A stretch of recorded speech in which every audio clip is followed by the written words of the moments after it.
What's up, everybody? Happy Thursday. Hope all you're having a great day so far. Um, Getting into this episode of Days, I loved it. Um, that Abigail and Gabby scene was intense. I could totally understand why Abigail did not press charges on Gabby, why she chose to let the charges drop. You know what I'm saying? I could totally understand why she did that. In my opinion, because there's been drama and hurt between both of them. And I think Abigail has finally decided to stop the hurt. You know what I mean? Like they both done stuff to each other, and I think she feels like let's stop that cycle. You know what I mean? They both have daughters. Abigail wants to set better examples for her children, and she wants Gabby to do the same for Ariana. I think that was a very mature way to handle things on Abigail's part. It was very mature, very mature. I totally understood why Gabby went after Abigail, of course. I totally get it. Because Gabby has been, I mean, listen, Gabby has done some horrible things over the years. But she's been through some horrible things too. You know what I mean? She went to prison for killing Nick. She was falsely convicted of a murder that she didn't commit, got beat damn near to death in prison, almost died in prison. Then to come out of prison, her daughter hates her. Then she finds out she can never carry a baby to term, so that means she could biologically probably never have children again. Um, that's a lot, to go through. That's a lot. So not to excuse any of Gabby's behavior, like I said, she deserved to, pay for what she did, but at the same time, I understood why she did it. You know what I'm saying? And I'm glad Abigail understood it, and Abigail was like, you know what? Let's stop this cycle now. Because, like I said yesterday, revenge only begets more revenge. You know, the cycle continues whenever you go after revenge. Gabby goes after Abby, Abby goes after Gabby, vice versa, vice versa, vice versa. It's a never ending cycle. So, Abby chose to end that cycle now. You know what I'm saying? Like, hopefully, Gabby takes heed of that. You know what I mean? And starts her life fresh, new. Um, like Abigail told her, they probably never will be friends again, but at least, they can set better example for their children. I think that was a very big, it was a big thing, for Abigail to do. That was big of her. She became the bigger person. And she didn't have to do that, but she did it, so hats off to her. Um, Julie, of course, was trying to, tell Chad not to give up on his family and stuff and encourage him to keep going after, Abigail. Because, Julie, she's a sucker for love. You know it. She meddles in everybody's business because she thinks she knows best. But I love Julie, though. As meddlesome as she is, I do love her. She's a little busybody, but, that's what older people do when they retire and they ain't got nothing else to do.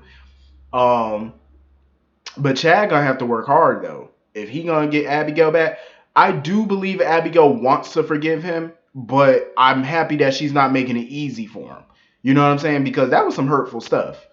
I do feel like Chad was a little naive where Gabby was concerned. He was definitely naive. Now, I understood what some people in the comments were saying about him, not seeing the signs the first time she was ill and he didn't want to make that mistake again. I totally understand that. I get it. But at the same time, she was also showing signs that she was sane and he still wouldn't believe her. So I understand why she's upset with him. I totally get that too. But he just gonna have to work for it. If you want your family back together and stuff, you gonna have to put in some serious work because it ain't gonna happen overnight.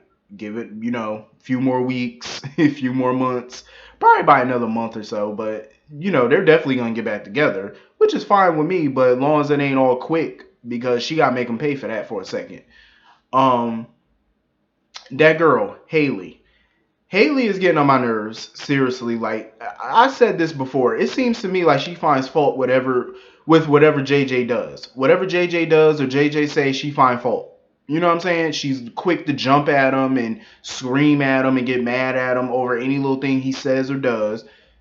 It's getting a little annoying now, and I do feel like she's definitely hiding something. I heard a rumor that she's somehow mixed up with D.A. Trask. That she's probably her daughter or something. That's what I heard.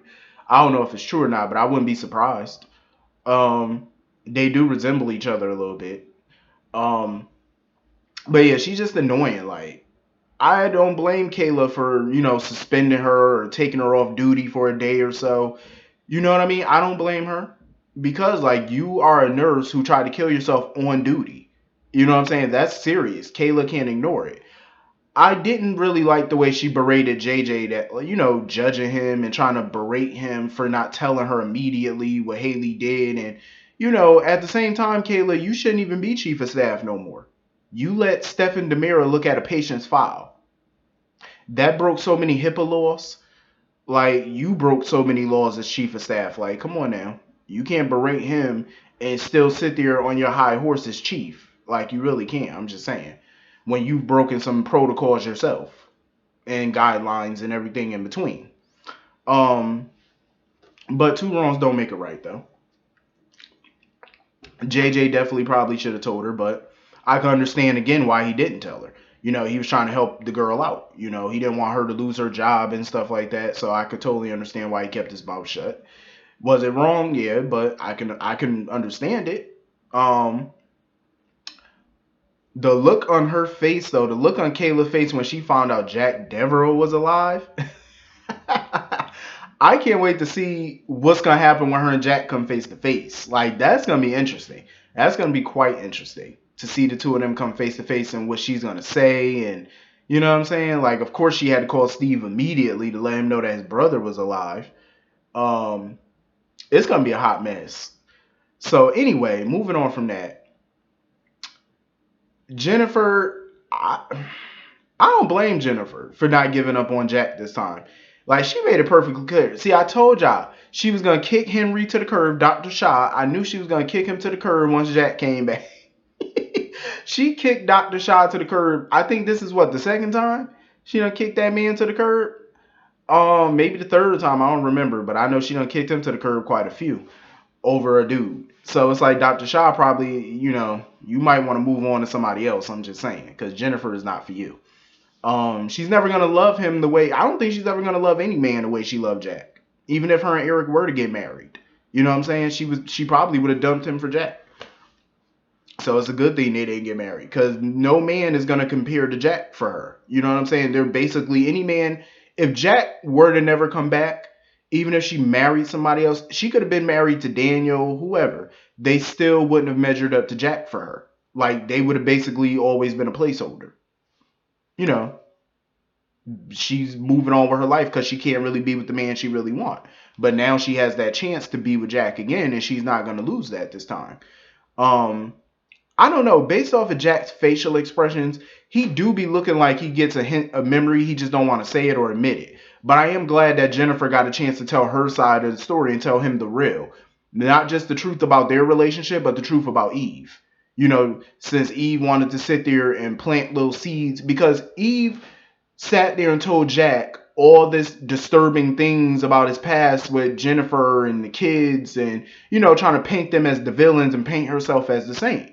So I'm glad Jennifer got a chance to come in there and tell all Eve's dirty deeds that she's done to Jack over the years. You know what I'm saying? Now Jack has the real story. The story that Eve didn't want to tell him, of course. And I'm glad that he knows this stuff. So now he can confront Eve with it. I don't know how long they're going to, play this whole amnesia storyline, but hopefully it don't take too long, because, I'm not a big fan of the whole amnesia thing. Like, I'm definitely not. Because they drag it out too long. It's like, I'm not a big fan of that. Like, just move it along. I'm not surprised that the Demiras had something to do with Jack Devereaux being alive, or Dr. Roth. Definitely not surprised. Xander and Eve working together, that's another merger from hell. But not shocking. You know what I'm saying? What I want to know is what's on that flash drive that she gave him, because that was a part of their deal. The deal was he'll hand Jack over to Eve in exchange for her handing some information over to him. My guess would be that flash drive she gave him has something to do with Victor. That would be my guess. It probably has something to do with Titan or Victor Kiriakis. That would be my guess. I've been saying this for a long time. I feel like Xander should be the one leading the Kiriakis family. He should be the one leading the company and the family. Because next to Victor, he's the only ruthless one really in that family. You know what I'm saying? Like, and Victor obviously is up there in age. He's basically retired from devious things. Um, so who better to take over than Xander? My only issue with Xander taking over was he was too crazy. That was my only issue with him taking over the family, was that he was a little too batshit crazy. But he's definitely has the quality to run that family. You know what I'm saying? Xander is one of my favorites. I just feel like Justin and Sonny and Philip and Brady, they're not cut out to lead the Kiriakis family. They're definitely, to me, they're just not. They're not made for it. I feel like Xander is the perfect person to take over the family. Even though Victor would probably not let it happen, but I don't see why.